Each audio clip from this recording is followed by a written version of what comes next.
In this lesson, we're going to be thinking about lists and arrays. To start with, please go on to Trinket.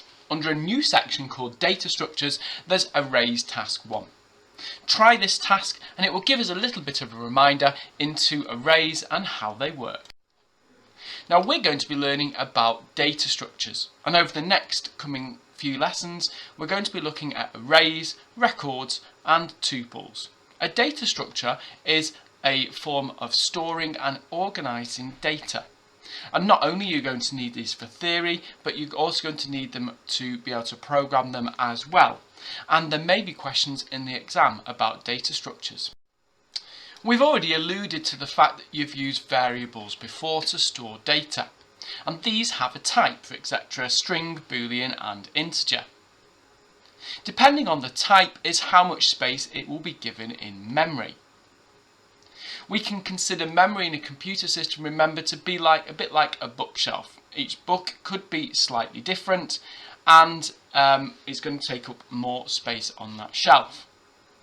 So for example, a boolean, when it's either true or false, only needs a small amount of data. But if you've got a variable name and a string such as name, you might need more space to store the user's input and answers into.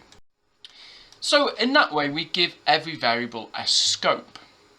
That can be either local or global.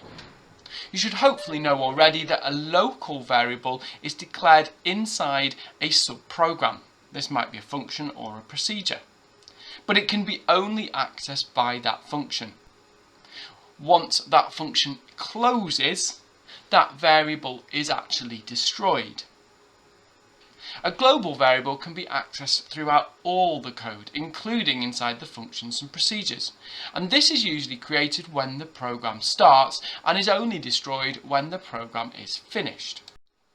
Now, constants are data values still stored in memory, but these can't be changed whilst the program is running. That's the difference between a constant and a variable. They're both stored in memory. However, a variable can be changed whilst the program is running and a constant can't. Naturally, you can still change these outside of a program. Your next task is to look at this little bit of Java code. Can you spot the variables? We set some constants here. Can you name them? There is a different type of variable. Can you find that type?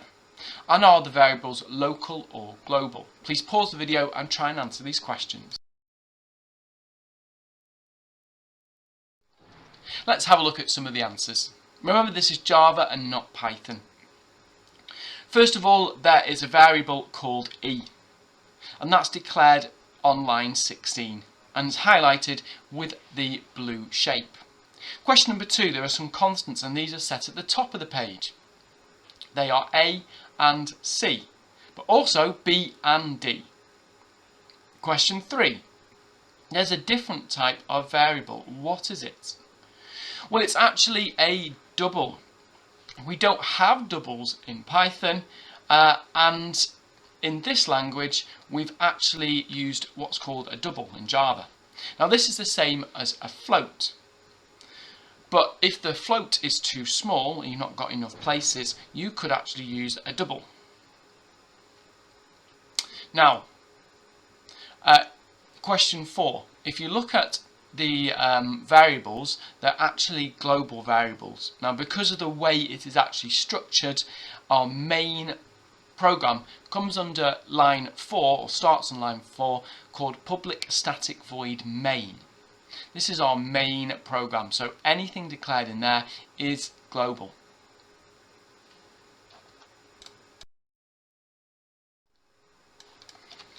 Here is another piece of code. And you can see the global and local variables. You can see right at the top we've got our global variables, and then further down we've got our local variables. Notice that when we declare a variable, the very first one, dim high score 9, as a string. Now this is something that doesn't happen in Python.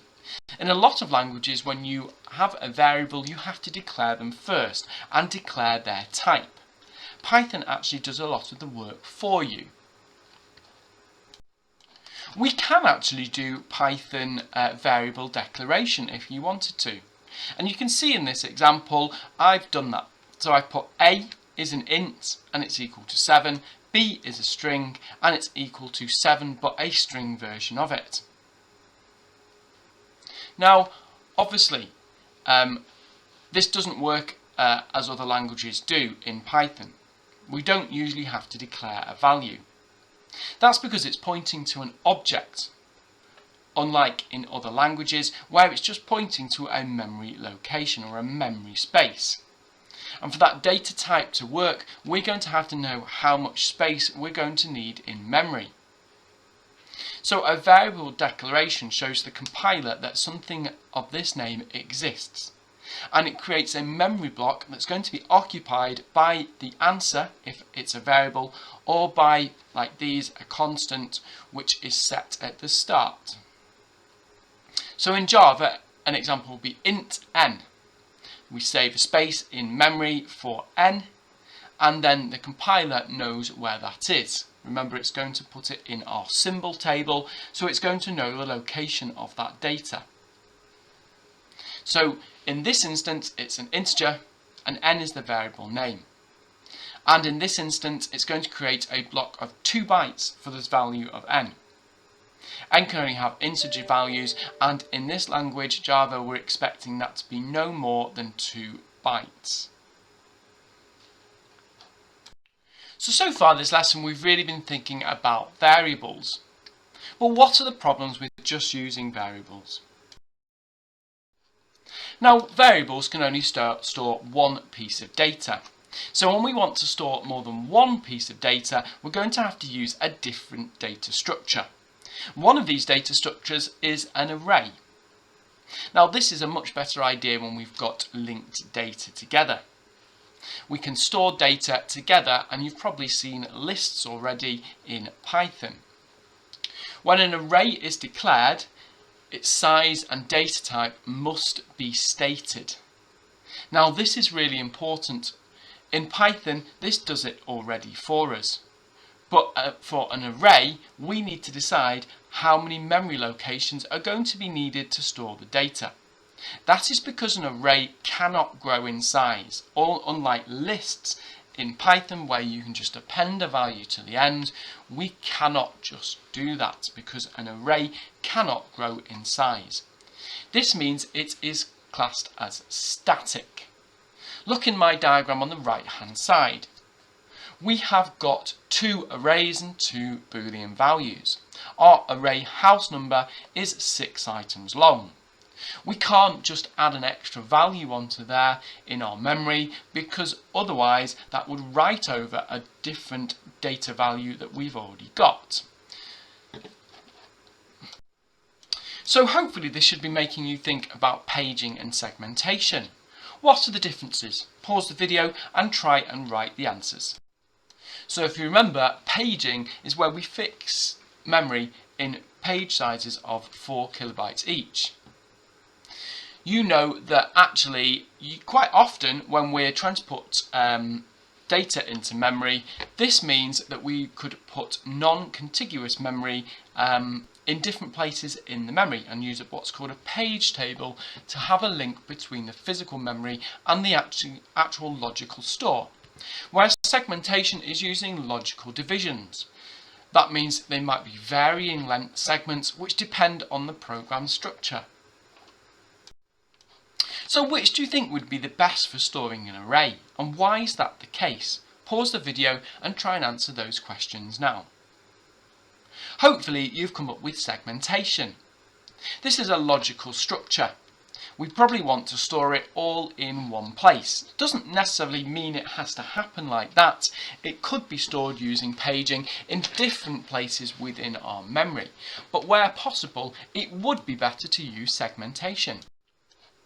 So if arrays are static and don't let us add anything to it, well, how does Python overcome this? It's created what we call a list. These are actually known as dynamic arrays. That means they can grow in size. It doesn't matter about shrinking in size really, because we're not having to find extra memory for that. This means it is not static. Like an array where it can't grow, a list is dynamic. And when the programmer wants to add data to the list, if there's no room, what will happen is that the programming language will create a new static array, which is larger than the original array. For example, this might be twice the size. It will then copy the data from the original array and store it in the new array. This can be really slow, and this can mean that processing takes a lot longer, because before we can continue with processing the structure, we have to change the length of the array. On the left hand side, you can see the memory structure that we saw earlier on in this lesson. We've got 2 arrays and 2 Boolean values stored in there. There's no room to grow for array house numbers. So if we try to append a data item onto that, what it's going to have to do is make a new array. Now you can see the new array at the bottom of our memory location. It's added and copied the original data and started to add any new data into that. So arrays don't just have to be linear. Now what I mean by linear is the type of arrays we've been thinking about so far, where it's just almost like a simple list, one number after the other. We can have 2-dimensional arrays or 3-dimensional arrays. As the dimensions increase, the index has to show almost coordinates. So in the data table on the right hand side, we could store this in a 2-dimensional array. The item 73 would have the index 5, 3. We can have multi-dimensional arrays as well. We can have 3D arrays. It can go on to 4D and 5D, etc. We're going to have a think about 2D arrays now. Here's an example of a 2D array. Now here's a spreadsheet that I've created in Excel. Now a 2D array would be perfect for actually storing this data. If you look at the data, we could cause different arrays. The first one would be our top line. And the beauty of using an array is that it always starts at 0. So we can almost add headings into our array and then add different records on each different array. Here's an example of our 2D array stored in memory. It's stored in exactly the same way as you storing an array. Each value is going to have a memory cell. So here is a little bit of a code experiment for you. In Trinket, you've been given some code. I want you to try each of the code and try and explain what it does and how it works. Whenever we have square brackets, it's telling the computer we have an array. So if you put code into the brackets, it will execute that code as part of the array. So, exactly the same way as putting new array equals 0, 5, 10, 15, 20, you could have used the first line of code. X times 5 for X in range 5, so putting a for loop directly into our array. We've now got a 2D array printing task. I want you to go and have a look at this and see if you can print out 73, 12 and 45. Add comments to explain your answers. As an extension, can you try and get it to print out in these 2 formats? Try the following code. What do you think it does and why do you think it works like that? Your homework is to go to Snakeify and complete the tasks on 2D lists.